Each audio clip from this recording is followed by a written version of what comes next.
추가적으로 궁금한 게 있는데 사실관계부터 확인해야 되는데 한국과 싱가포르는 FTA 협정이 되어 있나요? 네, 되어 있습니다. 그러면은 이제 싱가포르는 아세안에 엮이는 건 맞는 건가요? 네, 맞아요. 그러면은 싱가포르에서 수입한다라고 했을 때 한국 싱가포르 FTA가 따로 있고 한 아세안 FTA가 따로 있는데 서로 세율이 다를 수도 있나요? 다를 수도 있습니다. 그러면은 동일한 FTA이기 때문에 우선순위를 그러면은 자율적으로 정하면 되는 것인지 아니면 또 원칙이 있는지 같은 것들이 좀 궁금한데요. 사실 원칙은 없고요. 내가 적용하려고 하는 세율을 적용하시면 돼요. 그러니까 만약에 두 가지를 비교하셔서 한 싱가포르 FTA에 해당하는 세율과 한 아세안 FTA에 대한 세율을 비교하셔서 어느 게 더 낫다 이게 그러면은 거기에 따라서 원하는 지명서를 구비하시고 적용하시면 됩니다.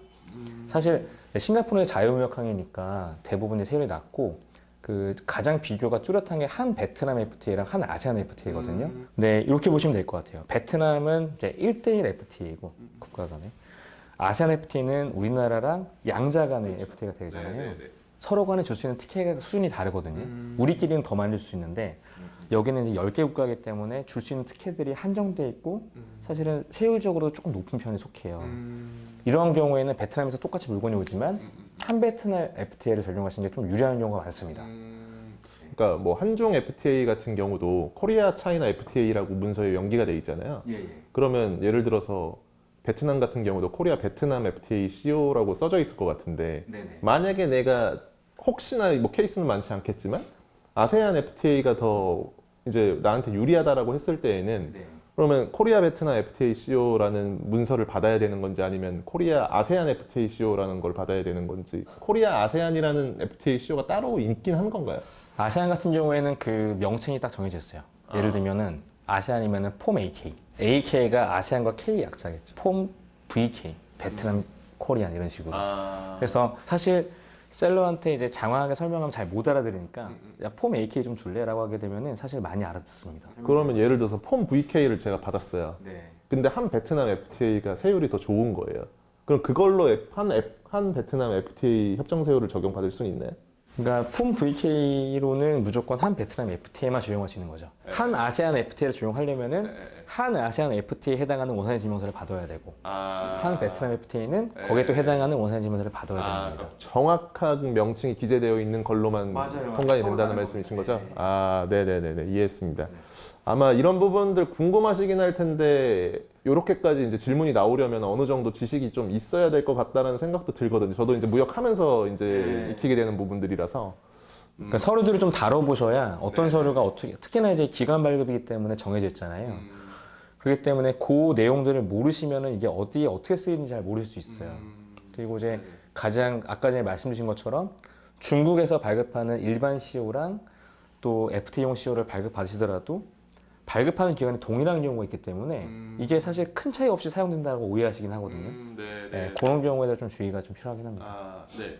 FTA 관련해 가지고 한 두 가지 정도 질문이 남아 있는데 약간 타국가와 이제 설명하던 거를 좀 연장선상으로 그 예를 들어서 중국의 바이어가 프랑스에서 물건을 샀어요. 그리고 한국의 바이어가 다시 이제 그 중국의 바이어면 이제 셀러가 되겠죠, 역으로. 근데 그 중국 기업한테 다시 프랑스 제품을 다시 산 거예요. 다시 정리하면은 프랑스 제품을 중국애가 샀고 그 중국애가 다시 셀러가 돼서 한국 바이어가 이 물품을 산 거죠. 즉, 이 상품은 원래 프랑스 거예요. 자, 근데 이제 운송 흐름은 중국에서 한국으로 올 거 아니에요.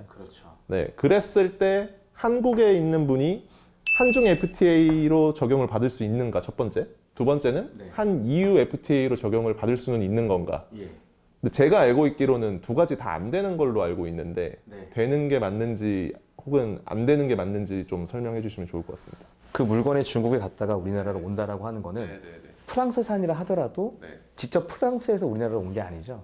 그렇기 때문에 FTA 적용이 불가능합니다. 그러면 이런 건 되나요? 프랑스에서 중국 예를 들어 항으로 갔어요. 통관이 안 되고 보세 상태로 있는 거예요. 그 상태에서 중국애가 다시 통관하지 않은 상태로 보세 수출을 한 거죠, 저희 쪽으로. 그러면은 결론적으로는 운송의 흐름이 프랑스에서 중국으로 갔다가 한국으로 다시 오게 되는 거잖아요. 이런 케이스에서는 그럼 한 EU FTA를 적용받을 수 있나요? 그러니까 이런 케이스 때문에 아까 말씀드린 건데 우리가 이제 유럽에서 물건이 넘어올 때 직접적으로 오는 경우가 그렇게 많지가 않아요. 배로 오게 되면 어디 거치기도 하고. 그리고 이제 그게 일반적인 흐름일 수도 있습니다. 왜냐하면 환적을 할 수 있는 거거든요. 그렇죠. 환적할 수 있으니까. 네, 그래서 그런 것들을 보완하기 위해서 이제 비조적 증명서라는 게 있어요. 그러니까 물건이 이제 우리나라로 직접 오지 않고 어디를 삼국을 거친다고 했을 때 이 물건이 그냥 우리나라로 왔다는 걸 증명해 주는 서류들이에요. 네, 그래서 만약에 그 현지에서 뭐 통관이 되지 않고 그냥 거쳐만 갔다라고 하게 되면 그것조차도 직접 운송 원칙을 이제 지켰다라고 봐줘요. 근데 이제 다만 그런 물건들은 좀 오해를 사기 쉽습니다. 항공 같은 경우에는 특별히 그런 제한은 없는데 선박으로 오는 경우에는 어디 거쳤다 오는 경우에 뭐 컨테이너 실럼버라든가 혹은 비해 같은 거를 보면서 실제 이게 유럽에서 우리나라 직접 오려고 했던 물건인지도 보실 수도 있고 또 비조심면서를 요구할 수도 있고 이런 걸 보면서 전반적으로 이게 어디 거쳤다 하더라도 직접 왔는지 안 왔는지를 판단하게 되는 거죠.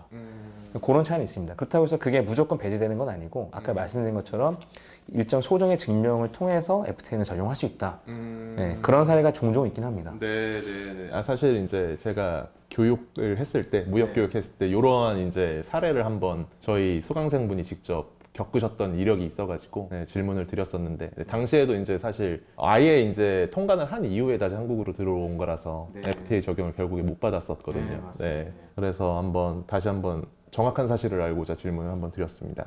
네, 그럼 마지막 FTA 관련돼서 질문인데 사실 이제 FTA CO를 몰랐다가 알게 돼서 그럼 나는 이제 관세 혜택을 받을 수 있었는데 혜택을 못 받았던 거잖아요. 그런 분들을 위해서 이제 사후 적용이 있는 것으로 알고 있는데 사후 적용을 받을 수 있는 뭐 기간의 마지노선이라던가 뭐 추가적으로 이제 뭐 그렇게 진행하게 되었을 때 발생하는 비용이라던가 이런 것들이 있으면 좀 말씀해 주시면 좋을 것 같습니다. 혹시 이제 통관하시고 난 다음에 원상증명서가 없어서 관부가세를 다 내셨다라고 하시면 수입신고 수리일부터 1년 이내에 환급이 가능합니다. 그래서 이제 원상증명서를 뒤늦게 구비를 하시더라도 요거를 신고로 정정하셔서 사후 적용하게 되면은 그거에 대해서 환급을 해준다 이렇게 보시면 될 것 같아요. 네. 사실 만약에 구비를 했는데 그게 적정한 왜 심사라는 거기 때문에 이게 간혹 가다가 배제가 되는 경우가 있어요. 배제는 왜 되는 거죠? 왜냐하면 대부분 되는데 이제 그 서류가 서로 안 맞다든지 단편적인 얘기는 하지만 인보이스를 뭐 제출해가지고 그쪽에서 발급을 받거든요, 중국에서. 근데 내가 통과하는 서류는 다른 걸로 통과하는 거예요, 예를 들면. 왜냐면 프로포마 인보이스부터 쭉 커머셜까지 오면서 나는 변형된 걸로 통과했고 근데 신청할 때는 다른 프로포마로 신청하다 보니까 서로 인보이스 번호가 안 맞는 거예요, 날짜랑. 그런 경우는 반려를 시켜요, 다시 가져오라고. 다시 좀 정리를 하자면은 커머셜 인보이스가 나오기 전에 상업송장 나오기 전에 이제 수출자랑 수입자끼리 주고받는 프로포마 인보이스 상의 넘버링이 있는데 실제로 통과는 그 넘버링이 아니라 다른 걸로 했고 나중에 그 프로포마 인보이스 기준으로 원산증명서를 또 뭐 어떻게 받았는데 실물 서류끼리 안 맞아서 그런 건가요? 그러니까 되게 좋은 게 뭐냐면 방금 말씀하신 것처럼 CO를 신청을 했을 때의 서류와 통관할 당시에 내용이 조금 바뀌는 경우가 있어요. 그러니까 금액이나 수량이 안 바뀐다 하더라도 거기에 해당하는 인보이스 번호나 날짜나 이런 것들이 좀 바뀌는 경우가 간혹 있습니다. 근데 그런 것들은 CO에 들어가는 것과 맞춰주셔야 돼요. 그러니까 서로 간의 진위 여부. 그러니까 CO 안에 뭐가 있냐면 인보이스 번호랑 날짜도 있고 BL의 선적일자랑 항차명들이 쭉 있거든요.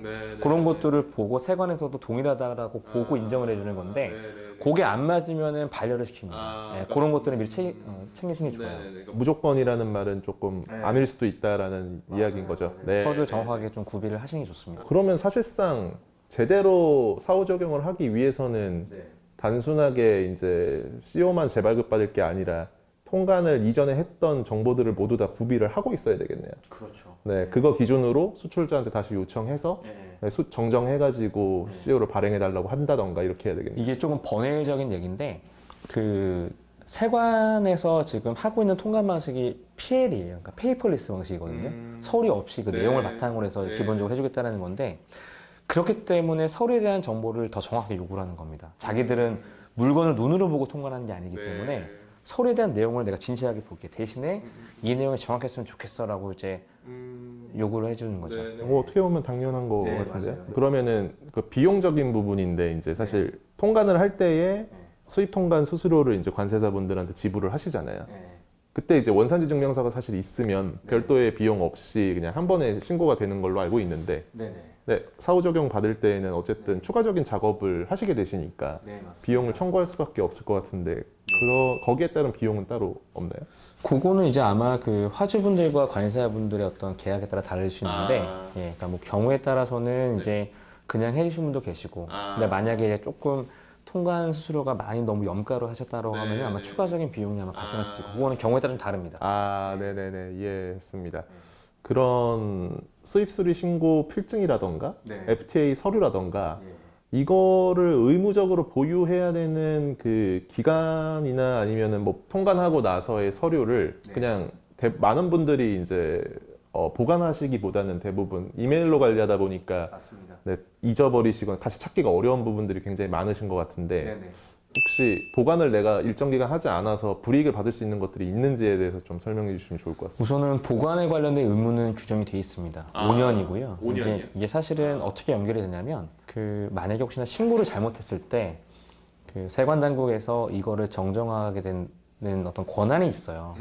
예, 그래서 그런 기간이 5년으로 이제 동일하거든요. 그래서 관련된 서류들은 5년 동안 보관하셔야 되고 이게 무조건 출력해서 보관하신 게 아니라 전자적 방식으로도 가능합니다. 그래서 지금 말씀해 주신 대로 아웃룩 파일 같은 데다 같이 넣으신다든지 혹은 PDF 파일로 보관하셔도 무방하니까 가능한 한 그러한 자료들은 잘 가지고 계시는 게 좋습니다. 뭐 쉽다에 의뢰하면 네, 사이트에서 보관이 되니까. 좋은 클라우드 네네. 클라우드 기능을 제공하고 있으니까 네, 참조하시면 될 것 같네요. 네, 알겠습니다.